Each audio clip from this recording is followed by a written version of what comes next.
तो जैसा कि पिछले एपिसोड में हमने देखा था कि किन्ही जो थी ना अपने परिवार को ही धोखा दे देती है। मतलब अपने एंसेस्टर की ऑरा प्रकट करती है और उनसे कहती है कि मतलब एंसेस्टर ही ये कह रहे हैं, तो वो लोग मान भी जाते हैं। अब आगे तो फिलहाल ये जो इनकी रेन था, मतलब करप्टेड रेन, नेगेटिव इमोशंस बहुत ज़्यादा फैला रहा था और बहुत तेज़ी से गिर रहा था। और आसमान में अभी भी वो जो डिवाइन ग्रेट क्रिस्टलिन सन था तैर रहा था और इसको इन स्टिगियन रेन को प्योरीफाई भी कर रहा था। कहीं ना कहीं जो करप्शन का स्पीड था उसे कम तो कर पा रहा था। खानदान ली के जो भी सोल्जर्स थे लगातार बैटल कर रहे थे और बीच बीच में उस तरफ देख रहे थे जहाँ पर लीलू और जियांग किंग थे। अगर वो बैटल खत्म हो गया तो फिर इन लोगों का काम आसान है। फिलहाल अब ये क्योंकि बाहर आ चुकी थी फिर से जो फॉल्स किंग थी और उसकी ऑरा पहले से ज़्यादा बढ़ चुकी थी, 4 पंख भी आ चुके थे, तो लीलू और जियांग किंग के भी जो एक्सप्रेशंस थे ना पहले से ज़्यादा सीरियस थे कि अच्छा तो ये है असली स्ट्रेंथ फॉल्स किंग का, जैसे आप सही मायने में कह सकते हो कि किंग लेवल से नीचे सबसे स्ट्रॉन्गेस्ट बंदा या बंदी। और लीलू फिर कहता है कि सिस्टर किंग के अब काम मतलब समय हो चुका है एक्ट करने का। लीलू एक क्लॉ अटैक बना रहा जिसमें मानो डिवाइन लाइट मिक्स था और इस अटैक को ये फिर से फॉल्स किंग की तरफ पड़ रहा था। ये जो कि पावर था 3 divine dragons, demon, smiting light. Pinnacle duke भी ना इसके सामने इंजर्ड हो जाए, लेकिन फॉल्स किंग ध्यान से देख रही एक रस्सी जैसा कुछ बनाती कि 1000 फीट का था और ये रस्सी को ऐसा सा झटक के मारती है जो कि लीलू के क्लॉ अटैक से टकराता है। और जब ये अटैक टकराते क्योंकि लीलू का क्लॉ अटैक था, मतलब पंजा इसका आगे गया था, तो इसके पंजों में ना जो बाहर में जो ड्रैगन स्केल्स रहते ना उसमें भी दरारें आ जाती है और जो करप्शन था उस रस्सी में वो इसकी बॉडी में एंटर करने को देख, लेकिन तभी एक डिवाइन फ्लेम तुरंत ही इस करप्शन को काउंटर करने लगता है। ये लीलू का अपना वो वॉइड रेजोनेंस फ्लेम का पावर था। हालांकि करप्शन को तो ये काउंटर कर देता है लेकिन पेन फील करता है पूरे हड्डियों तक, लेकिन फिर भी लीलू पीछे हटने के मूड में तो नहीं था। फिर से कुछ एक अटैक लॉन्च करता है लगातार बहुत सारे, ताकि फॉल्स किंग ना बिजी हो जाए इसके अटैक्स में। फॉल्स किंग फिर से वही रस्सी घुमाती और लीलू का अटैक को काउंटर कर रही थी। और लीलू जब दोबारा ये अटैक किया था ना तो एक डिवाइन फ्लेम लीलू के मानो क्लॉ को कवर कर लेता है और फिर से उस रस्सी से टकराता है। ये बार चीजें अलग थी। रस्सी का जो वो कोरोसिव इफेक्ट था ना जो गलाने का काम करता था वो बहुत इजीली काउंटर होने लगता है उस फ्लेम की वजह से। मतलब इस बार लीलू का अटैक ज्यादा पावरफुल था क्योंकि जो फ्लेम पावर आया था अभी जियांग किंग ने इसमें मिक्स किया था लीलू के क्लॉ के साथ और जियांग किंग का थर्ड आई इस समय चमक रहा। और इस बार ये साथ वही जो 7 treasured glaze sword of light है वो यूज करती है लीलू के अटैक्स के साथ, ताकि दोनों एक दूसरे को कॉम्प्लीमेंट कर सके। फाइट अब धीरे धीरे इंटेंस होने लगा था क्योंकि अब 2v1 का बैटल था। बाहर से ली जीलू, बाहर से क्या मतलब बैटल फील्ड में ही ली जीलू और ली किनपेंग भी ये बैटल देख रहे हैं कि ये बैटल तो भाई इस बैटल में तो ये लोग भी शायद पार्टिसिपेट ना कर पाए।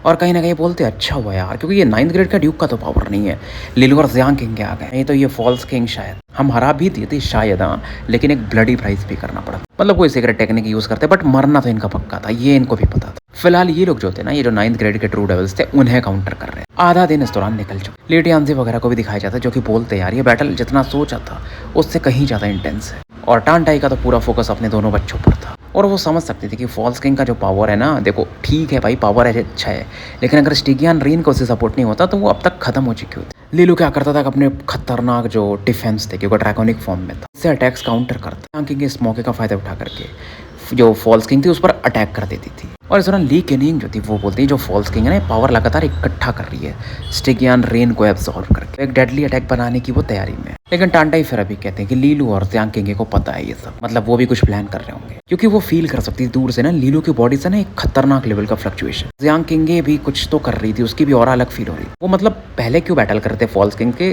कि पूरा जान ले कि इसके पावर लेवल कहाँ तक है, तब तो भाई तुम वो प्लान करोगे ना कि कौन सा वाला अटैक इसके लिए सही काम करेगा। टांटाई इस दौरान इन विचारों में थी, तभी इनका ध्यान दूर की तरफ था जाता और ये कहती ओह किन खानदान के लोग, क्या वो हमारे पर अटैक करने वाले क्या? बीच में ली केनिंग बोलती गुस्से में, बट टियानजी बोलते नहीं मुझे ऐसा नहीं लगा, ये लोग फ्लैंक कर रहे हैं जैसे पबजी में लोग फ्लैंक करके जाते हैं ना दूसरे साइड से ताकि इनको सर्वंस को पकड़ सके। ली केनिंग भी सरप्राइज हो जाती कि हैं ये लोग कब से हमारी मदद करने लगे। और टांटाई बोलती कहीं ऐसा तो नहीं है जोंग युवान और किन को मर गए बूढ़े होने के कारण, मतलब सेम जनरेशन में ना ली टियानजी के, तो ली टियानजी भी हैरान हो जाते हैं। अब ये जो फॉल्स किंग थी ना वो भी इन बदलावों को फील करती यार ये लोग ज्यादा कैसे आ रहे हैं, तो इसका भी कलिंग इंटेंट बढ़ रहा था। और इस समय लीलू और जियांग किंग की ओर बहुत ज्यादा फोकस करती कि ड्रैगन के ऊपर बैठी हुई ये फीमेल लाइट रेजोनेंट पावर। और फिलहाल ना ये एक पावर मैनिफेस्ट करने लगती है जो कि पहिए की तरह बनने लगता है ब्लडी व्हील के समान। स्टिगियन रेन के जो भी पावर था ना उसमें वो भी एब्जॉर्ब हो रहा था, जैसे बोलती the source of acworth strain the curse rain blood wheel. और जो भी उसके पावर को फील करता ना जितने भी सोल्जर्स थे मैदान में सब हतप्रभ थे, मतलब हैरान थे। अभी जब पहिया ऐसा गोल गोल घूमना शुरू करता है ना तो बहुत सारे अदर्स वंस की भी बॉडी जो होती है एक्सप्लोड हो जाती है और उनके जो मांस बोल लो खून बोल लो इसमें एब्जॉर्ब होने लगते हैं। मतलब काफ़ी खतरनाक सीन दिख रहा था ये। मतलब अदर्स वन को ही मार करके ये अपने पावर को और बढ़ा रहा था। ये जो ब्लडी व्हील था, जैसे जैसे पावर एब्जॉर्ब करता है ना, उस पर कुछ मार्क भी बनने लगते हैं, एंशिएंट मार्क बोल सकते हो।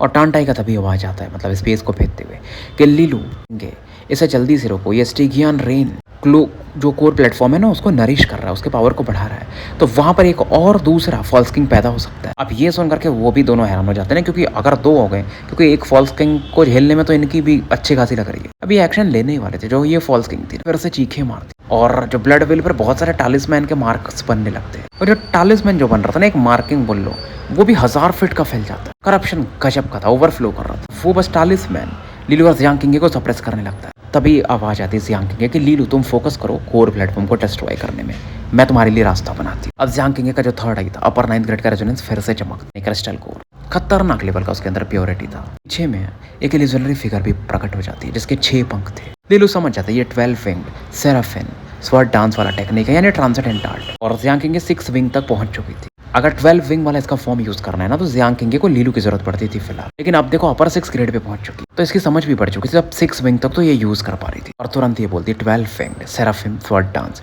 6th winged blazing feather sword. और एक तलवार वाली और प्रकट होती है जो कि मानो होली लाइट से नहाई हुई हो। अलग अलग ये मूव करती है ना, मतलब स्वॉर्ड डांस टाइप, पहले कुछ को अलग अलग डायरेक्शन में नचाना पड़ता है, फिर ये अटैक को आगे बढ़ा देती है। लाइट एनर्जी पूरी तरह से फोकस हो, मतलब जो ये 5-6 पोस्चर्स बनाती है सब मानो एक दूसरे में मर्ज हो जाते हैं और तलवार की ओर बहुत तेजी से आगे बढ़ती है। इसके अंदर मानो जियांग किंग का विल हो और टालिस्मैन को ये तुरंत ही काट देता है, मतलब पूरी तरह से नलीफाई कर देता है। यानजी भी हैरान थे, क्या ही खतरनाक टेक्निक है यार, लाइट ट्रांसेंडेंट आर्ट। क्योंकि ये जो टालिस्मैन बना था भाई खतरनाक लेवल के करप्शन से बना। सिंगल क्राउन किंग भी ना थोड़ा बहुत टेंशन में आ जाए अगर वीक वाला हो। अब लीलू इस मौके का फायदा उठाता है, सीधा गहराइयों में बढ़ने लगता है। आगे जैसे जैसे बढ़ रहा था ना, ये अपनी ड्रैगन ब्रेथ ड्रैगन की फूंक मारता है। अब क्रिस्टलिन ऑरा इसके पास थी, तो सभी लोग ना पुतले में बदल जाते थे जो अदर वंस थे। और इससे अच्छा मौका नहीं था लीलू के पास स्टिगियन कोर प्लेटफॉर्म को डिस्ट्रॉय करने, क्योंकि देखो कोर प्लेटफॉर्म डिस्ट्रॉय हो गया ना, तो बाकी जो किंग्स लेवल के एक्सपर्ट है फिर यहाँ पर एंटर कर पाएंगे। और लीलू का ध्यान फोकस हो जाता है उस तरफ जहाँ पर वो मेन सेंटर था। वो एक अलग ही पगोड़ा जैसा बना हुआ था, कुछ हड्डियां वड्डियां भी बहुत ज्यादा दिख रही थी, अलग टाइप की और थी, जैसे वो जो उस ब्लैक होल में मानो एब्जॉर्ब हो रही। अब जब लीलू आगे बढ़ता है ना, तो पगोड़ा भी, क्योंकि उसके अंदर नेगेटिव इमोशंस है, तो लीलू को फील करता है कि नहीं ये खतरा आ रहा है। एक पाम अटैक उसके अंदर से काफी तेजी से लीलू को निपटाने के लिए आगे बढ़ता है। और वो अटैक भी ना फॉल्स किंग के बराबर था। एक तरह से ये प्लेटफॉर्म को प्रोटेक्ट कर रहा था ये जो औरत था। इस चीज को देखकर टियांजी और केनिंग थोड़े चिंतित हो जाते। जियांग किंग बीजी थी, क्या लीलू अकेले ये डील कर पाएगा? टांटाई शांत थी। अपने बेटे पर देखो यार, इनको भी थोड़ा भरोसा तो था। ठीक है, इनकी बेटी बोलो या बहू बोलो, वो जेनेसिस सीड है, लेजेंडरी जेनेसिस सीड, बट लोगों को ये भी समझना पड़ेगा कि एब्सोल्यूट रेजोनेंस सीड भी कुछ कम नहीं है। अब लीलू इस बार जब मुंह खोलता है ना, तो उसमें से एक स्वॉर्ड फॉर्मेशन देखो बहुत तेजी से एक्सपैंड हो रहा था। यह लीलू का वही myriad resonance dragon fang sword formation था। में 5 दिख रहे थे तलवारें। लीलू देखो अंदर ही अंदर ना अपने पेट के अंदर वो फॉर्मेशन पहले से बना रहा था। और ये फॉर्मेशन का शेप बदलते रहते हैं, कभी एक ड्रैगन का फॉर्म दिखता था, कभी एक स्वॉर्ड एम्ब्रायो का फॉर्म, कभी लाइट दिखता था उसके अंदर। ये बिल्कुल भी जो जियांग किंग का लाइट ट्रांसेंडेंट आर्ट था उससे कमजोर तो नहीं कह सकते थे। अब इसमें 5 स्वॉर्ड्स आ चुके थे। अब कह सकते हो कि ट्रांसेंडेंट ग्रेड पर पहुंच चुका था। कलिंग पावर के मामले में तो सही में कमजोर नहीं था। तो एक तरह से इसको स्वॉर्ड प्रिजन लीलू बोलता है। और ये बहुत तेजी से आगे बढ़ता है। जो पाम अटैक था उसको तो ईजिली सप्रेस कर देता। और लीलू इससे वही नाम तो तगड़ा लंबा है जानती हो, लास्ट में ओब्लिवियन ओरसिन स्वॉर्ड प्रिजन कहता है। अब लीलू ये अटैक पहली बार यूज करता था, तो इसको भी नहीं पता था कि इसका पावर कितना हो सकता है। 5वां जो लीलू ने स्वॉर्ड तैयार किया था ना, इसमें वो अर्थ रेजोनेंट का पावर था। मेन तलवार इसमें वही था, ड्रैगन फांग वाला, क्योंकि ड्रैगन बॉडी से बना हुआ। ये वाला जो इसने तलवार बनाया था ना, अर्थ ड्रैगन फांग मिला के बनाया था। तो इसका स्वॉर्ड इंटेंट और खतरनाक किया जा सकता है अगर लीलू के पास अच्छा समय मिल जाए कि ये और तलवारों को रिफाइन कर पाए। और लीलू अगर सोचो आप इसमें क्रिस्टल भी ऐड कर दे, आइस भी ऐड कर दे फ्यूचर में, क्योंकि इसके पास अभी तो क्रिस्टल आइस रेजोनेंस भी है, तो फिर इसमें 7 ड्रैगन फांग रियल पहुंच सकता है लीलू। शायद इसके एंसेस्टर लीजुन जिसकी बात कर रहे थे उससे भी ऊपर जा सकता है। मतलब ये फॉर्मेशन अलग है भाई, ये ग्रो कर सकता है जैसे जैसे लीलू स्ट्रॉन्ग होगा। फिलहाल स्केलेटल हैंड के साथ लीलू का ये अटैक टकराता है। और ये हाथ जो था स्केलेटल कंकाली हाथ, इसमें क्रैक्स आने शुरू हो जाते। आसपास में जो करप्शन भी था ना, वो भी गायब होने लगता है, प्योरीफाई होने लगता है स्वॉर्ड एनर्जी की वजह से। फाइनली ये एक्सप्लोड कर जाता है। और उसके बाद ये स्वॉर्ड इंटेंट रुकता नहीं है इसको डिस्ट्रॉय करने के बाद, सीधा पगोड़ा की तरफ बढ़ता है। अंदर से एक चीख आती है पगोड़ा के अंदर से, जो कि चीखे मार रहा था गुस्से में। एक 10 मीटर की बॉडी से कुछ दिखने लगता है। खतरनाक लेवल का करप्शन भी। फॉल्स किंग लेवल पर ये जो भी था अभी नहीं पहुंचा था। लीलू ज्यादा सोचता नहीं कि अगर ये पैदा हो जाएगा यार सेकंड फॉल्स किंग, तो मैटर बड़े हो सकते। बस फाइनल फ्यूजन नहीं हो पाया था। और अभी ये जो क्रिएचर था ना, 9th ग्रेड का ट्रू डेविल था, लेकिन उसमें भी थोड़ा ऊपर जा रहा था 9th ग्रेड के ट्रू डेविल से। और ये लीलू का जो स्वॉर्ड प्रिजन था उसे घेर लेता। वो ट्राई करता है ये जो 9th ग्रेड का ट्रू डेविल था, लेकिन स्वॉर्ड प्रिजन बहुत ज्यादा ही डोमिनेटिंग था। तुरंत ही निपट जाता है। अब जो चीज़ें थी ना आसमान में, जो करप्शन बहुत ज़्यादा था, स्टेगियन रेन भी धीरे धीरे कम होने लगा। खानदान ली के लोग जो सोल्जर्स थे वो काफ़ी खुश हो जाते। टान टाई ली टियानजी वगैरह भी थोड़े खुश होते। नहीं यार, टियानजी खुश हो जाते हैं कि यार 6 लिनियज चीफ, कुछ तो भाई नाम है तो काम भी है। अब टान टाई कहती है कहने का क्या मतलब है, अब इन्होंने अच्छा काम किया तो आपको रिवॉर्ड भी देना पड़ेगा। टियानजी पूछते हैं फिर आप क्या चाहती है लिनियज चीफ टाई। अब इस दौरान कहती है सुना तो है मैंने कि आप लोगों के पास ड्रैगन सेक्रेट सीड है, तो लीलू को क्यों ना दे देते, और ट्रांसेंडेंट आर्ट भी अगर हो तो। टियानजी का एक्सप्रेशन एकदम मतलब भाई ड्रैगन सेक्रेट सीड और ट्रांसेंडेंट आर्ट। पहले का समय होता था ये बहुत बहाने मार सकते थे, लेकिन अभी अब क्या ही करते। फिर ये बोलते हैं आप टेंशन मत लीजिए, हम जरूर देंगे। और टांटाई बस ऐसे मजाक मतलब बस डायरेक्टली बोल दी थी, ऐसा दिल पे लेके नहीं बोली थी, बट ये मान गए थे। टियानजी कहती है अब स्टेगियन रेन कम हो चुका है तो हम एक्शन ले सकते हैं, मतलब निपटा सकते हैं चीजों को। अब लीलू का ध्यान जाता है ना आगे, और वॉइड जैसा कुछ था, स्पेशल रिफ्ट था, मतलब अलग स्पेस को कनेक्ट करता था वर्ल्ड एंड रिवर रीजन, और ब्रिजवे से दिखाई देता। 5 शब्द लिखे हुए थे ना कि true Kings may not enter. चौंक जाता है, अच्छा ऐसा हुआ था, पहले ये नहीं था, क्योंकि इसको भी पता था ना, पहले ये था कि किंग्स मे नॉट एंटर, तो फॉल्स किंग भी एंटर नहीं कर सकते थे, यानी किसी ने इसे बदला था। तो क्या try people grand devil king, लेकिन अगर उसे करना होता तो वो पहले कर देता। लीलू को लगता है कुछ तो गड़बड़ है दया इसके पीछे। इधर लीलू सोच ही रहा था, उधर किंग ज़्यूज़ी और स्पिरिट किंग को दिखाया जाए। स्पिरिट किंग कहता है कि ये लीलू और जियांग किंग बहुत खतरनाक लोग हैं, फॉल्स किंग को इन्होंने हरा दिया। भाई 6 ग्रेड के ट्रांसेंडेंट भी शायद ना हरा पाए, लेकिन ये दोनों बहुत खतरनाक। और ज़्यूज़ी बोलता है भाई एक एब्सोल्यूट रेजोनेंस है, एक जेनेसिस है, तो एक्सेप्शनल तो होंगे। स्पिरिट किंग फिलहाल कुछ नहीं कहता, कोई ना, लाइफ फ्रूट्स पक ही रहे हैं, क्योंकि जहाँ पर ये जिस स्पेस में थे, यहीं पर नीचे में कहीं पे, वहाँ पर ना लाइफ फोर्स बहुत तेजी से इकट्ठा हो रहा था। ऑप्शन के नीचे लाइफ फोर्स बन रहा था, आप समझो। और एक गोल्डन फ्रूट प्रकट होने लगा, जो कि बहुत ज़्यादा वाइटैलिटी यानी लाइफ फोर्स के साथ भरा हुआ था। ये दोनों बड़ा ही रहे थे उसको लेने के, पूरा स्पेस हिलने लगता है। ऊपर से मानो कोई खतरनाक स्वॉर्ड एनर्जी इस तरफ पड़ती कि वर्ल्ड एंड रिवर रिजन से कनेक्ट होती है, वहां से ये दोनों पलट के देखते। यहाँ पर एक बंदा दिखता है जिसका खोपड़ी काफी बड़ा था, हेवनली ड्रैगन। और लीलू का ये आवाज था कि अच्छा ओरिजिन रिवर्सन वालों, मुझे लगा ही कि तुम लोग पीछे से कुछ कांड कर ही रहे होगे। स्पिरिट किंग हैरान था कि ये लीलू को इस लोकेशन का कैसे पता चल गया। इवन ज़्यूज़ी भी सरप्राइज था, क्योंकि करप्शन यहाँ पर इस रीजन में इतना ज्यादा था ना कि इवन किंग लेवल का एक्सपर्ट भी इन्हें डिस्कवर ना कर पाए। और अब यहाँ पर इन दोनों का बस क्लोन था, हेवनली एम्परर के एडिक्ट की वजह से। तो स्ट्रेंथ के मामले में कहीं ना कहीं ये लीलू से कमजोर थे। अभी लाइफ फ्रूट अभी पूरी तरह से हार्वेस्ट भी नहीं हुआ था, और यहाँ पर इन्हें अगर रोक दिया गया तो इनका मिशन फेल है। अब ये दोनों अपने डिस्गाइजेस जो कपड़े उपड़े थोड़ा ढक के थे ना, उसे हटा देते, और फिर स्पिरिट किंग हेवनली ड्रैगन यानी लीलू की तरफ देखता कि लीलू, मुझे लगा नहीं था तुम एक दिन मुझे अपने सामने फिर से ला दोगे, जबकि मैं तुम्हारे एक बार जिंदगी बख्श चुका हूँ। लगता है अब तुम मरने ही वाले। ज़्यूज़ी कहता है हाँ ये जीना नहीं चाहिए, ये डिजास्टर है। लीलू सरप्राइज, अच्छा तुम दोनों हो। और लीलू देखता है, उसको मालूम था, उसकी फटती है थोड़ी सी, भागने लगता है। अब वो दिमाग ज़्यादा लीलू समय नहीं लगाना चाहता था कि ठीक है हेवनली एम्परर का एडिक्ट है, किंग्स में नॉट एंटर, बट क्यों रिस्क लेना है। ज़्यूज़ी कहता तुम भागना चाहते हो, मर्डरस इंटेंट के साथ ये लीलू की तरफ पड़ता। लीलू काफी फास्ट था, ज़्यूज़ी पीछा और करने ही वाला था, तभी स्पिरिट किंग से रोकता है। लीलू गायब हो चुका था। दोनों चैन की सांस लेते, चलो ये गया, हमने डरा के इसे भगा दिया। स्पिरिट किंग कहता लाइफ फ्रूट को लेते और निकलते हैं यहाँ से। स्टेगियन रेन वैसे भी खत्म हो रहा है, तो खानदान ली और किन के जो किंग लेवल के एक्सपर्ट है वो आते ही होंगे। ये अपने हाथ को ऐसे आगे बढ़ता है, जिसके हाथ में कॉल्ड्रन था, गोल्डन कलर का। कॉल्ड्रन को ये लाइफ फ्रूट की तरफ बढ़ा देता, उसे लेने के लिए, उठाने के लिए। जैसे इसे अब ये रखने वाला था, उठा के पूरा स्पेस हिलता। यहाँ पर ना एक ड्रैगन की ऑरा फील होती है, ड्रैगन की जो दहाड़ होती है, ब्रेथ होती है, और इन दोनों की तरफ ये ऑरा पड़ता है। अचानक से हमला हुआ था, और ऐसा नहीं कि रिएक्ट नहीं कर पाते, रिएक्ट करते, चिल्लाते हुए गुस्से में लीलू दोनों एक साथ। ये कैसे आ गया, तो भाग गया था, मतलब भागा नहीं था, शांति से देख रहा था। और लीलू फिर गाली मारता, तुम दोनों चूती हो, मेरे पे प्रैंक करोगे। बस देख रहा था कि तुम्हारे पर हेवनली एम्परर के एडिक्ट का असर है कि नहीं है। और पलक झपकते लीलू का ये जो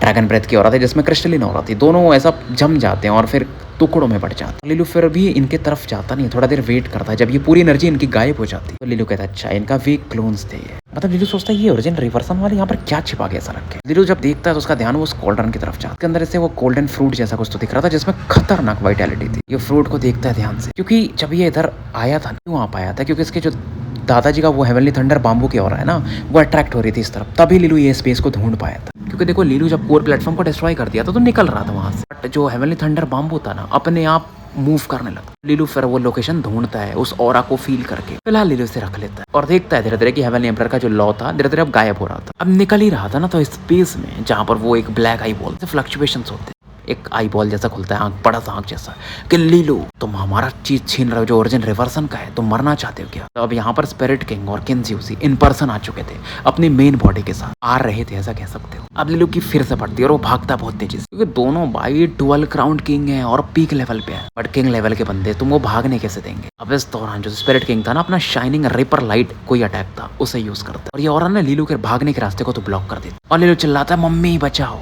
और जैसे ये बोलता है ना, स्पेस वहां का अपने आप खुल जाता और एक पैंग बर्ड जैसे और प्रकट हो। स्पेशल रिफ्ट में आपको पता ही है कि लीलू की मम्मी का जो मेन रेजोनेंस है स्पेस रेजोनेंस, और एक फीमेल वहां से बाहर निकलती है कोट पहने और हंसते हुए कहती है आजा मेरे बेटे। और जो अटैक था स्पिरिट आई किंग का ना, इजीली बस ऐसे एवी ब्लॉक कर देती हूँ। फिर कहती तुम सुधरोगे नहीं, मतलब लीलू को बोलती मुसीबत ढूंढते रहते हो, वो अच्छा है कि मेरे पास स्पेस रेजोनेंस है, नहीं तो कोई और रहते तो टाइम ज़्यादा लग सकता है। लीलू भी कहता है मैं इधर क्यों आया, क्योंकि मुझे पता है आप आसपास ही हो।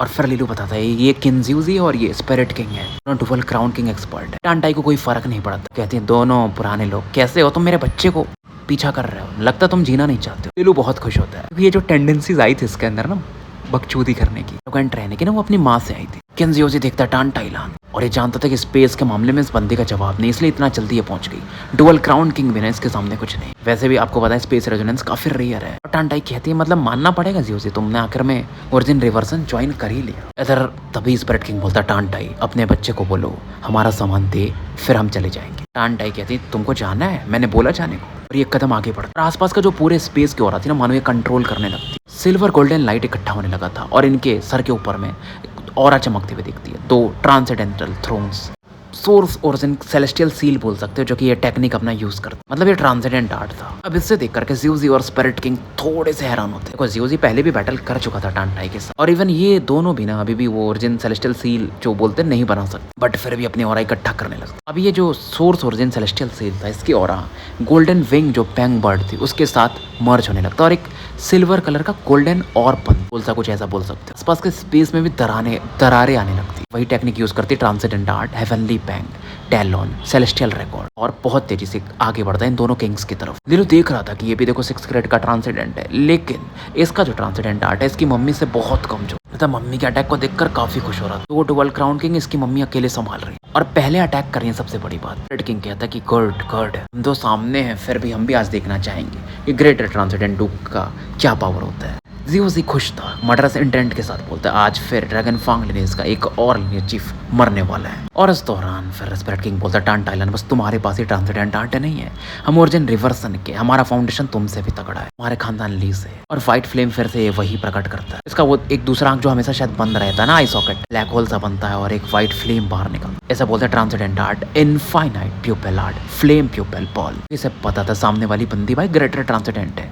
तो भाई उसके पावर को ये कम में आंख नहीं सकता था, तो पूरा अपना फुल पावर लगा देता। जियोजी भी यहाँ पर अपना स्ट्रॉन्गेस्ट टेक्निक यूज कर रहा था, वही बड़ा सा वुल्फ बनाता, 9 टेल्स के साथ हेवनली वुल्फ रेजोनेंसी अपना यूज कर। और जो टेक्निक ये यूज करता वो था transcendent art, heavenly wolf, devours the sun. तो ये तीनों अटैक अब एक दूसरे से टकराते, मतलब वो दोनों और टांटाइलन का अकेला अटैक, और चारों तरफ ना शॉक वेव फैलने लगा। हालांकि लीलू गई और कुछ नहीं कर सकती थी क्योंकि सामने में इसकी मम्मी खड़ी थी, वो बैटल ध्यान से देख रहा था। और ये बैटल बहुत ज़्यादा इंटेंस था। वो जो अभी हुआ था स्टिकियन रेन के अंदर, उससे भी ज़्यादा खतरनाक। स्पेस में दरारें आ रही थी, पहाड़ वहाड़ में क्रैक्स आ रहे थे, दूर दूर जो पहाड़ थे, नदियाँ मतलब उनका फ्लो रुक सा गया था। अब जो टांटाइलन के ऊपर में उनका ट्रांसेंडेंट हेवनली थ्रोन था ना, उसमें थोड़ी लाइट मिस्टीरियस चमक रही, जो कि शॉक वेव्स को काउंटर कर दे रही। फिर भी थोड़ा बहुत ना जो ये शॉक वेव एनर्जी थी इनके तरफ आ ही जाती है, तो ये क्या करती है अपनी स्पेस टेक्निक को यूज करती है और डाइवर्ट कर देती है वो पावर इन दोनों की तरफ। मतलब स्पेस पर इनका अलग मास्टरी था, दोनों का एक्सप्रेशन बदलता है। इसे काउंटर करने के लिए अपने सोर्स ओरिजिन एनर्जी को यूज कर रहे थे। अब उनका ध्यान उस तरफ भी जाता है जो शॉक वेव बाहर आता, और इधर ग्रेट पैंग जो अटैक था और वाला वो ऑब में था, वो एक पैंग बर्ड में बदल जाता, पंख फैलाता है और मानो हेवेंस और अर्थ की एनर्जी को डेफोर कर सकता था, वैसा पावर। और इन दोनों के टेक्निक को ना निगल जाता है सीधा एक ही बार में, इन दोनों के जो अटैक थे। पैंग बर्ड पर भी अब क्रैक आने लगा, जैसे ये फटने वाला तभी अपने पंख फैलाता है, पंख ऐसे मानो डिवाइन ब्लेड के समान हो, और पंख से ना 2 ऑरा फेंकता है दोनों किंग्स की तरफ। अब ये दोनों अपने क्राउन पावर को सामने की तरफ लगाते ताकि इस अटैक को काउंटर कर सके। कितना भी ट्राई करते हैं, इनका डिफेंसेस तोड़ जाते हैं और आग के गोले की तरह ना, जैसे कटे हुए पतंग दूर जाके गिरती है वैसे ही जाके गिरते हैं। यहाँ गिरते हैं वहाँ पर काफ़ी बड़ा गड्ढा हो जाता है, ऐसे मानो आसमान से कोई उल्का पिंड गिर गया, धरती पर काफ़ी बड़ा होल हो जाता है, कुछ वैसा। लगभग 900 कदम ये पीछे गए, होठों से खून आ रहे थे, काफ़ी हैरान थे, मिलकर भी कुछ नहीं कर पाए। और अपने क्राउन्स की तरफ ये देखते हैं, इनके क्राउन पर ना वो मार्क आ गया था जो टांटाइलन के गोल्डन विंग्स पैंग बर्ड का। कहना पड़ता है इसे कि यार ग्रेटर ट्रांसेंडेंट सही में इनक्रेडिबल हो। क्योंकि इनको भी यही लगता था ना कि देखो ग्रेटर ट्रांसिडेंट ड्यूक है तो डुअल क्राउन किंग के बराबर पीक लेवल के, लेकिन जितना इन्होंने समझा था ये उससे कहीं ज्यादा था। एक तो अब इस बंदे के पास स्पेस रेजोनेंस, तो बैटल में एक अलग एडवांटेज। उसी बोलता है लास्ट टाइम जब मैंने बैटल किया था ये उससे ज्यादा स्ट्रॉन्गर हो चुकी है 2 सालों में। यार ये फैमिली ही पूरी खतरनाक है, टैलेंटेड। ऐसा तो नहीं है 9th ग्रेड की ट्रांसिडेंट बनने वाली, मतलब फिर हेवनली एम्परर के नीचे कोई कुछ नहीं कर सकता। ले लो काफी कुछ था कि मम्मी आप बहुत स्ट्रॉन्ग है। मम्मी कहती है अरे डुअल क्राउन किंग है क्या ही करेंगे, ट्रिपल क्राउन किंग होते तो मैं थोड़ी सीरियस भी होती। और ये सुन करके ना इन दोनों को और बुरा लगता है। और फिर से स्पिरिट किंग कहता है टांटाई लगता है तुम और तुम्हारी फैमिली मरना ही चाहते हमारे ओरिजिन रिवर्सन के हाथों। और फिर टांटाई कहती है तुम्हारे ओरिजिन रिवर्सन हमारे हेवनली ली का कुछ नहीं कर पाए, मेरे रहते हुए मेरे बच्चों को तो कुछ नहीं हो, टेंशन मत लो। जब हमारा पूरा परिवार यानी हम चारों जब हेवनली एम्परर पे पहुंचेंगे ना, तुम्हारे हेवनली एम्प्रेस जो है ओरिजिन रिवर्सन के 4 उनको फिर देख लेंगे। लीलो भी हैरान था, मतलब इसकी मम्मी को क्या कॉन्फिडेंस है अपने परिवार पे। फैमिली में 4 हेवनली एम्परर्स, ये कोई कहता शायद तो नहीं मानते, लेकिन स्पिरिट किंग की फटी हुई थी कि ये लोग जा सकते हैं उस लेवल पे, क्योंकि ट्रांसिडेंट ड्यूक के पास सबसे ज़्यादा चांसेस होते हैं, क्योंकि उनका पोटेंशियल सबसे ज़्यादा होता है। हालांकि फिर भी ज़ेउसी कहता है हंस के हैं इतना आसान है क्या हेवनली एम्परर में जाना, गोभी का छिलका हुआ है क्या। टांटालन कहते हैं तुम्हें मानना है नहीं मानना है मत मानो, लेकिन जिस दिन मरोगे तुम समझ जाओगे। मरना तो है तुम्हें, क्योंकि हमारे रेस्पेक्टेड एल्डर के मरने के पीछे तुम्हारा ही रीज़न है ससुर जी के ऊपर, तो मेरा बेटा तो तुम्हें छोड़ेगा नहीं। इधर बहुत सारे पावरफुल लोग आ चुके थे, मतलब एक ड्रैकोनिक रोर सुनने को मिलता, और ली टियान्स यहाँ पर आ जाते, बहुत गुस्से में थे। लेकिन एक भी आ चुकी थी, और अपने जैसे वो सिंगल क्राउन किंग थे, ली टियान्स डुअल क्राउन किंग थे, तो वो अपनी ऑरा रिलीज करते। उधर दूर से किन जोंग युआन, किन जिमिंग, किन कू वगैरह भी आ चुके, और कहते हैं कि किन ज़ेउसी सरेंडर कर दो और हम तुम्हें सप्रेस कर देंगे, फिर एंसेस्टर के आने के बाद देखेंगे। अब लीलो अपने ड्रैगन फॉर्म से नेचुरल ह्यूमन फॉर्म में आ जाता, थोड़ा पीछे हट जाता है क्योंकि बड़े लोग आ चुके थे। इस दौरान एक और प्योर और इसकी तरफ पड़ती है और ग्रेसफुल फिगर प्रकट होती, जो कि जियांग किंग है, और थोड़ी चिंतित थी कि तुम ठीक तो हो। लोग बताते हैं हाँ मम्मी टाइम पर आ गई। जियांग किंग की डांटती भी है थोड़ा इसको कि तुम बहुत रेकलेस हो, क्यों ऐसा आगे जाना रहता है। फिर लीलो थोड़ी चीज़ों को एक्सप्लेन करता है। इधर जब ये बातें कर रहे थे, मतलब ली जिंगे के बारे में थोड़ा बहुत बताता है, तभी उधर से फेरी केन भी आ जाती, ब्लू ड्रेस पहन के थी, और लीलो वगैरह को कॉन्ग्रेचुलेट करती। लीलो भी बोलता है अरे हॉल मास्टर की नहीं इतना क्या पोलाइट होना, आपने भी हमारा थोड़ा सहायता किया है मेन टाइम पे, अच्छी बात है। और दोनों ने एक दूसरे को टाइटल के साथ बुला रहे थे, जैसे वो लीलो को लिनियज चीफ बुला रही थी और लीलो इसे हॉल मास्टर बुला रहा था। हालांकि दोनों भी हैरान थे लीलो और जियांग किंग कि किन खानदान कैसे मतलब आगे अचानक से सपोर्ट, कहीं ना कहीं किन्हीं ने इन्फ्लुएंस किया हो, किन्हीं थोड़ा बहुत एक्सप्लेन करते, क्योंकि एंसेस्टर मुझे सपोर्ट करते हैं इसलिए इन लोगों को मुझे सपोर्ट करना पड़ा। तभी किन जोंग युआन का एटीट्यूड बदला है, और फिर ये थोड़ा समझ जाता। लीलो सोचता है ज़्यादा दिमाग लगाता नहीं है, फिर इतना तो जानता था कि किन्हीं बंदी थोड़ी कैसी भी हो लेकिन बुरा नहीं चाहती किसी का। देखो मैटर यहाँ का रिजॉल्व हो चुका था, लेकिन वो जो ट्राई पीपल एनिग्मेटिक फेटस था ना वर्ल्ड एंड रिवर रीजन में, स्पेस के उस पार से जो देखता था और एक आंख बनी हुई थी, वो अभी भी दिख रहा। और ये लोग कहता है उम्मीद है कि किन खानदान आगे भी मतलब हम मिल के बैटल करेंगे। और किन इस दौरान बोलती है अगर तुम्हारी शादी नहीं हुई होती ना, आपकी शादी नहीं हुई होती लिनियज चीफ लीलो, तो मेरे ब्लड लाइन वाले तो मेरी और आपके रिश्ते फिर से पक्के कर देते। लेकिन फिर किन्हीं खुद बोलती है लेकिन आपके पास लिनियज चीफ लीलो ड्रैगन फांग इनवाइस जियांग है, जो कि टैलेंटेड भी है, सुंदर भी है, और ऑब्वियसली बहुत सुंदर है। जियांग किंग इस दौरान किन्हीं की तरफ देखते स्माइल करते और कहते हॉल मास्टर किन्हीं आप ज़्यादा सोचती हैं, मतलब मेरे रहते हुए कोई भी प्रॉब्लम नहीं हो सकता फैमिली में। लो इस दौरान टॉपिक बदल देता है। इधर इतने लोग के आने के बाद भी ना स्पिरिट किंग को कोई डर नहीं, क्योंकि देखो ओरिजिन रिवर्सन का जो फाउंडेशन है, फैले जो है इनका नेटवर्क है ना बहुत तगड़ा है। और वो बोलता है तुम लोगों को क्या लगता है एकेडमिक फेडरेशन भी अभी बैटल में बिजी, तुम लोग हमें परेशान कर रहे हो अभी थोड़े समय के लिए, आगे में तुम लोगों का खानदान ही नहीं बचेगा। टांटाई तभी कहते हैं फालतू की बकवास बंद करो, आज तुम लोग बच के ही नहीं जा पाओ। अब ये सुन करके ना टांटाई की तरफ ली टियान्स देखते और समझ जाते हैं, और उसके बाद वो जोंग युआन, जिमिंग और किनको की तरफ देखते, और वो लोग भी इशारा वही करते हैं कि हम भी तैयार है भाई, इसको तो नहीं छोड़ना है, इनके खानदान का ये जो धोखेबाज है किन ज़ेउसी। लेकिन फिर भी इन्हें लगता है यार, वीरू बोल रहा था यार कुछ तो गड़बड़ है, मैटर इतना बड़ा ये घिर चुके हैं, लेकिन ये डर क्यों नहीं रहे कि बस ये किंग लेवल के एक्सपर्ट है। अभी नहीं हुई, तुम हेवनली एम्परर हो, तुम्हारे सामने 10 आ गए हो, मान लो 15 आ गए हो ट्रिपल क्राउन, क्योंकि तुम भाग सकते हो, तुम हेवनली एम्परर हो, वैसा भी सीन नहीं था। पर तभी स्पिरिट किंग आसमान की तरफ देखता है, वो जो स्पेस था जो कि वर्ल्ड एंड रिवर रीजन से कनेक्ट होता था, और कहता है यार तुम लोग हमारे पर फोकस कर रहे हो, तुम्हारा ध्यान कहीं और होना चाहिए। ग्रैंड डेविल किंग गुस्सा हो रहे हैं। ब्लड ब्रिज जो था ना जो कनेक्ट करता था वो थोड़ा हिलने लगा, जो हेवनली एम्परर का एडिक्ट था वहाँ पर जो उसने ही शायद लगाया था, उसमें भी दरारें आती। स्टोन टैबलेट के अंदर से मानो एक फ्लक्चुएशन आ रहा था, एक अंडे जैसा, कुछ फेटस जैसा, मतलब वॉम्ब जो वुमेन के अंदर पेट में जब बच्चा होता है कुछ वैसा ना बनने लगता है, और उसे देखकर पहचान जाते हैं लोग। देखो वो जो try people enigmatic fetus grand devil king, उसके 3 फेटस हैं जितना मुझे याद है। ह्यूमन फेटस आया था जो कि डिस्ट्रॉय हो चुका था शायद, अब ये जो आता है ना ये बीस्ट फेटस था, मतलब जानवर वाला फेटस। और लीलू वगैरह को तो ये याद था ना, ह्यूमन फेटस के साथ इसके दादाजी का बैटल हुआ था।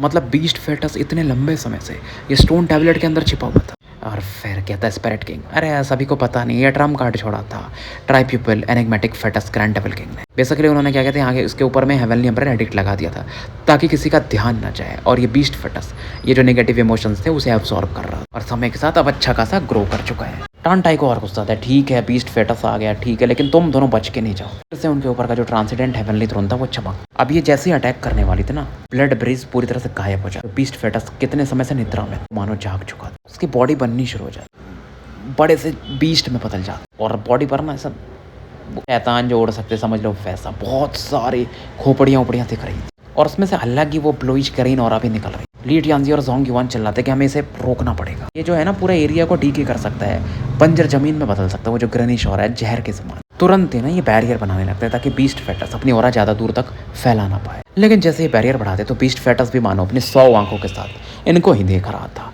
और काउंटर अटैक करने लगता है। तो देखो बीस्ट फेटस भी जो है ना उसका, वो भी ट्रिपल क्राउन किंग के बराबर, उसका एक जो फेटस है वो ट्रिपल क्राउन किंग के बराबर है, और फुल जब उसकी तीनों फेटस इन्वॉल्व हो जाते एक साथ तब फिर वो ग्रैंड डेविल किंग है, यानी हेवनली एम्परर के बराबर है। अब स्पिरिट किंग कहता है टांटाई तुम्हें इनकी मदद करनी मूर्खों की, तो बीस्ट फेटस को ये तो नहीं रोक पाए और हम निकलते हैं। फिर और जियोस यहाँ से निकलने लगा। स्पिरिट किंग को वो लाइफ फ्रूट तो चाहिए था, बट अब ये क्या ही कर सकता, बाकी भी क्योंकि यहाँ पर पावरफुल लोग थे, और टांटाई भी समझती थी ज़्यादा बड़ा प्रॉब्लम ये है बीस्ट फेटस, पहले इसे रोकना पड़ेगा। पहले ही अपनी ऑरा से स्पेस रेजोनेंस से फील कर लेती कि ये सही में जा चुके हैं, क्योंकि बीच में अटैक कर सकते हैं। इनका ध्यान जाता है बीस्ट फेटस की तरफ, और टांटाई फिर बोलती है लीलू और जियांग किंग तुम पीछे हट जाओ। अब आपको पता ही देखो जियांग किंग का मतलब वो बैटल खत्म हो चुका था, फॉल्स किंग को वो निपटा चुकी थी, अभी यहाँ पर आई थी। टांटाई इस दौरान कहती है देखने के बाद थोड़ा ली टियांजी और किंग जोंग युआन वगैरह स्ट्रगल कर रहे थे कि मेरे पास तरीका है बीस्ट फेटस को सप्रेस करने, तो वो लोग भी जानना चाहते हैं। टांटाई कहती है 4 किंग्स को मेरी मदद करनी पड़े। टियांजी भी कहते हैं पैलेस मास्टर जोंग युआन अपने साइड से 2 किंग्स दे सकते हो क्या, तो फिर वो मान जाते हैं ठीक है मैं और पैलेस मास्टर किन जेमिंग सपोर्ट कर देंगे, क्योंकि उन्हें पता था किन को सपोर्ट तो नहीं करेगी क्योंकि टांटाई से बहुत चिढ़ती है, और टांटाई उसके बाद उनको भी फर्क पड़ता नहीं था, हैंड सील्स बना इनका हेवनली जो थ्रोन था ट्रांसेंडेंट वो चमकने लगता और एक स्पेस होल जैसा कुछ तो बोलता, इसके अंदर से मानो गोल्डन पैंग का कराई सुनने को मिलता है, एक आवाज, और जो स्पेस था और ये गोल्डन पैंग एक दूसरे में मानो फ्यूज होने लगते हैं, और पहले जो ट्रांसेंडेंट थ्रोन था ना उसको लिमिट तक ये पुश कर देती है। तीसरा सोर्स एनर्जी जो सभी लोग फील करते हैं, जो कि न तो स्पेस था न तो गोल्डन विंग पैंग था, अब वो प्रकट होता है कुछ इंक ट्री के जैसा दिखा, जो कि काफी बड़ा था, मतलब ब्लूइश कलर का होगा शायद। और जब ये देखते हैं ना ली टियांजी किन जोंग युआन तो उन्हें समझ में आता है, तो ये टांटाई का 3rd सोर्स ओरिजिन एनर्जी है, यानी कि 30 तरह रेजोनेंस भी आप बोल सकते हो। और इसे देख करके ना मतलब पेड़ काफी खतरनाक था यार, हरा भरा दिख रहा था, सिल्वरिश कलर का बेसिकली दिख रहा था, जो कि कनेक्ट कर रहा था, गोल्डन विंग पैंग के जैसा भी दिख रहा था, थोड़ा स्पेस का भी ऑरा मिक्स था। तो जियांग किंग भी इसे देख करके हैरान थे, जो कि तीसरा रेजोनेंस का कैसा है, कभी कभी वो मतलब जब आप 8th ग्रेड पे पहुंच जाते हो, ग्रेटर ट्रांसेंडेंट बन जाते हो तब प्रकट होता है, कभी कभी जब आप 7th ग्रेड पे जाते हो तभी प्रकट होता है, कभी कभी आप 9th ग्रेड पे जब पहुंच जाते हो तब प्रकट होता है। इनके बच्चों को भी नहीं पता था क्योंकि टांटाई ने अभी तक दिखाया नहीं था, ये लोग भी काफी क्यूरियस था कि ये किस प्रकार का रेजोनेंस। जियांग किंग बोलते कि ये एक ट्री है जो कि हेवंस तक पहुंच सकता है, इसे लिमिटलेस ट्री भी कहा जा सकता है, एंसेंट रिकॉर्ड में जितना मैंने समझा है, तब 10,000 मील तक कोई भी चीज को ना ये ट्रैप कर सकता है, चाहे ड्रैगन हो या ग्रेट पैंग हो, वो भी इससे बाहर नहीं निकल सकते बच के। अब दिलू ये सोचता है यार इसकी मम्मी के रेजोनेंसेस तो इतने तगड़े हैं, इतने रेयर हैं, साला इसको कुछ मिला नहीं मम्मी की तरफ से। टांटाई की जो आंखों थी ना 3rd आई पर, वहाँ गोल्डन आर्केइक रून्स चमकते, इनका मेडल 9th ग्रेड का गोल्डन विंग पैंग रेजोनेंस का कमाल। फिर वहाँ पर सिल्वर मार्क चमक, स्पेस सोर्स ओरिजिन एनर्जी दिख रहा था, वो प्रकट होता तो एपेक्स रेजोनेंस क्रिस्टल कोर खुलता है, मतलब इनका जो स्पेस रेजोनेंस था वो अपर 9th ग्रेड का था। और ये अंत नहीं था, सिल्वर लाइट चमक रहा था अभी एपेक्स रेजोनेंस क्रिस्टल कोर में, फिर उसमें से ना डार्क कलर भी निकलने लगता है, इंक कलर। ये था इनका और 9th ग्रेड का लिमिटलेस ट्री रेजोनेंस, इनके पास 2 अपर ग्रेड के 9th ग्रेड के रेजोनेंसेस थे। और इस समय टियांजी, जोंग युआन और बाकी जो किंग्स थे उन्हें समझ में आता है कि क्या पोटेंशियल है इस बंदी का, और अगर इनका तीसरा रेजोनेंस इवॉल्व हो गया तो फिर ये जो भी मिडल ग्रेड पे है, तो फिर ये जो भी उसको बोलते शायद ट्रू ट्रांसेंडेंट या जो भी बोलते मतलब 9th ग्रेड की ट्रांसेंडेंट बन जाए, ग्रैंड ट्रांसेंडेंट या जो भी एक वर्ड है मैं भूल चुका हूँ फिलहाल। जो लिमिटलेस ट्री था ना ये बहुत तेजी से सोर्स एनर्जी को एब्जॉर्ब कर, बहुत सारे उसकी तनाएं दिख रही है, सब में अलग अलग प्रकार का मानो सोर्स ओरिजिन एनर्जी हो, क्योंकि 4 किंग भी अपने ऑरा से इनको सपोर्ट कर रहे हैं। 3 किंग मतलब चौथी तो ये खुद थी। फिलहाल उसके थ्रू ना ये बीस्ट फेटस को बांधने लगती। बीस्ट फेटस को काफी गुस्सा आ रहा था। लिमिटलेस ट्री आपको पता है कि बहुत खतरनाक चीज है, इतना भी वो स्ट्रगल करता है ना ये ट्रैप को, ये जो पिछड़ा बन जाता है लिमिटलेस ट्री से, उसको तोड़ नहीं पाता। टांटाइलन्स के बाद ना अपना ब्लड एसेंस भी यूज करती है। एक गोल्डन कलर का दिखता है, एक सिल्वर कलर का और एक ब्लैक कलर। रेजिडेंस के इनके सोर्स ओरिजिन एनर्जी थे जो भी बोल सकते हो। और उसके बाद ये बोलती है सप्रेस, क्योंकि देखो ये इनका जो लिमिटलेस ट्री रेजोनेंस है ना, उसके लिए इन्हें एक सीक्रेट आर्ट पे मिला था नोवेल बैटलफील्ड में, उसके थ्रू इसे ये इवॉल्व कर रही थी। और जब ये अपर 9th ग्रेड पे पहुंच गया तो वो सील ब्रेक हो गया, क्योंकि इन्होंने उसको सीक्रेट आर्ट से ना नरिश कर रही थी कि उसको तब तक यूज नहीं करना है जब तक वो अपर 9th ग्रेड पर ना पहुंच जाए। और टांटाइलन बोलती है देखो ये पूरी तरह से सप्रेस होने में 1 दिन लगे। और ये जो लिमिटलेस ट्री था ना बहुत तेजी से एक्सपैंड कर रहा था। बीस्ट फेटस अभी भी रेजिस्ट कर रहा था लेकिन फायदा कुछ नहीं। और समय के साथ देखो वो एनर्जी जो है ना लिमिटलेस ट्री की, इसे डिसॉल्व कर देगी तो ये पूरी तरह से खत्म हो जाएगा। फाइनली टांटाइलन एक चैन की सांस लेती, लेटियांजी और किन्जोंग युवान की तरफ देखती, कहती फिलहाल हमने बस बीस्ट फेटस को बंदी बनाया, पूरी तरह से डील करने में थोड़ा समय लगे और इसके लिए मुझे आप दोनों की भी जरूरत पड़ेगी ताकि हम इसे डिस्ट्रॉय करते रहें, इसके हेड्स और टेल्स वगैरह को। दोनों मान भी जाते हैं क्योंकि इन्हें पता था कितना डिस्ट्रक्टिव चीज है। फिलहाल ये मतलब उसी स्पेस में जाकर के एक ब्लैक लीव्स पर तीनों बैठ जाते और तीनों अपना एक एक क्लोन ना बाहर भेज देते हैं बाकी लोगों के बीच में। तो फाइनली जो मेजर डिजास्टर था कहीं ना कहीं अब खत्म हो चुका था और स्टोरी हम यहीं समाप्त करते हैं। मिलते हैं फिर कल एक नए एपिसोड के साथ, तब तक के लिए मैं आपका साथी एनल कमिस्ट AKA मुसाफिर विदा लेता हूँ।